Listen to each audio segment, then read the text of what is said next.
ایک مردہ جیسا زخمی آدمی صرف 4 دن میں بالکل ٹھیک؟ یہ تھی یا کچھ اور؟ بسم اللہ الرحمن الرحیم۔ خدمتگاروں نے دیکھا کہ اجنبی شخص کے پورے جسم پر زخموں کے نشانات تھے اور جگہ جگہ سے گوشت نچا ہوا تھا۔ شیخ نے اپنے خدام کی طرف دیکھ کر فرمایا، یہی تمہارا بھائی بودلا ہے، اسے حاکم سہون نے ناحق ستایا ہے، انشاءاللہ وہ بہت جلد اپنے عبرتناک انجام کو پہنچے گا۔ پر دیکھنے والے حیران رہ گئے۔ 4 روز میں بودلے کے تمام زخم کسی دوا کے بغیر بھر گئے اور جسم پر چوٹ کا کوئی نشان تک باقی نہ رہا۔ یہ شیخ کی ایک اور کرامت تھی۔ جب دوسرے دن زنان بازی کے محافظوں نے بودلے کو موجود نہیں پایا تو راجہ جیر جی کے دربار میں ہلچل مچ گئی۔ مہاراج، آپ نے دیکھا کہ مسلمان سنیاسی اپنے قیدی کو اس طرح چھڑا کر لے گیا کہ ہمارے آہنی دروازے اور طاقتور محافظ کسی کام نہ آئے۔ وزیر نے ڈرتے ڈرتے کہا۔ یہ وہی وزیر تھا جو شیخ کی خدمت میں قیمتی تحائف لے کر حاضر ہوا تھا۔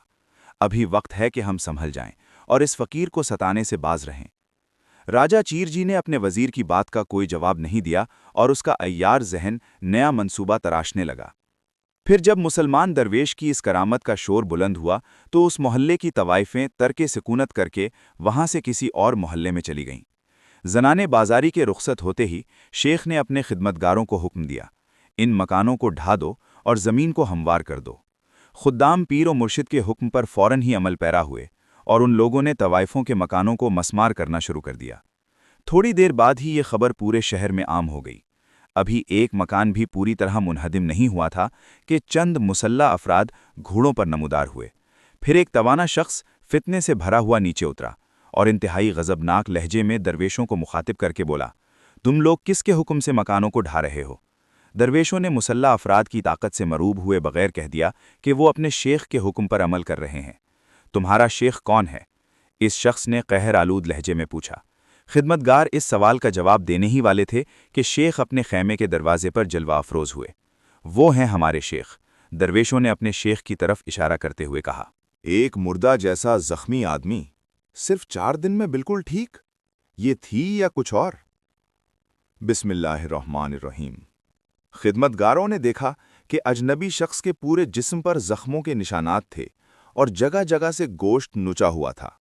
شیخ نے اپنے خدام کی طرف دیکھ کر فرمایا، یہی تمہارا بھائی بودلا ہے، اسے حاکم سہون نے ناحق ستایا ہے، انشاءاللہ وہ بہت جلد اپنے عبرتناک انجام کو پہنچے گا۔ پر دیکھنے والے حیران رہ گئے۔ 4 روز میں بودلے کے تمام زخم کسی دوا کے بغیر بھر گئے اور جسم پر چوٹ کا کوئی نشان تک باقی نہ رہا۔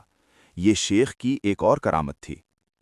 جب دوسرے دن زنان بازی کے محافظوں نے بودلے کو موجود نہیں پایا تو راجہ جیر جی کے دربار میں ہلچل مچ گئی۔ مہاراج، آپ نے دیکھا کہ مسلمان سنیاسی اپنے قیدی کو اس طرح چھڑا کر لے گیا کہ ہمارے آہنی دروازے اور طاقتور محافظ کسی کام نہ آئے۔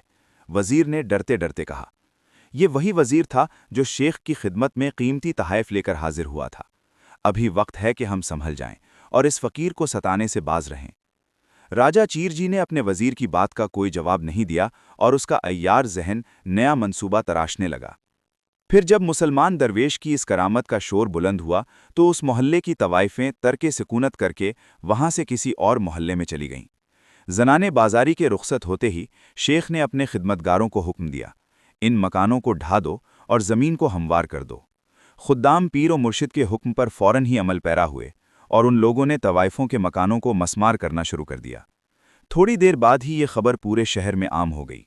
ابھی ایک مکان بھی پوری طرح منہدم نہیں ہوا تھا کہ چند مسلح افراد گھوڑوں پر نمودار ہوئے۔ پھر ایک توانا شخص فتنے سے بھرا ہوا نیچے اترا اور انتہائی غضبناک لہجے میں درویشوں کو مخاطب کر کے بولا، تم لوگ کس کے حکم سے مکانوں کو ڈھا رہے ہو؟ درویشوں نے مسلح افراد کی طاقت سے مروب ہوئے بغیر کہہ دیا کہ وہ اپنے شیخ کے حکم پر عمل کر رہے ہیں۔ تمہارا شیخ کون ہے؟ اس شخص نے قہر آلود لہجے میں پوچھا۔ خدمتگار اس سوال کا جواب دینے ہی والے تھے کہ شیخ اپنے خیمے کے دروازے پر جلوہ افروز ہوئے۔ وہ ہیں ہمارے شیخ، درویشوں نے اپنے شیخ کی طرف اشارہ کرتے ہوئے کہا۔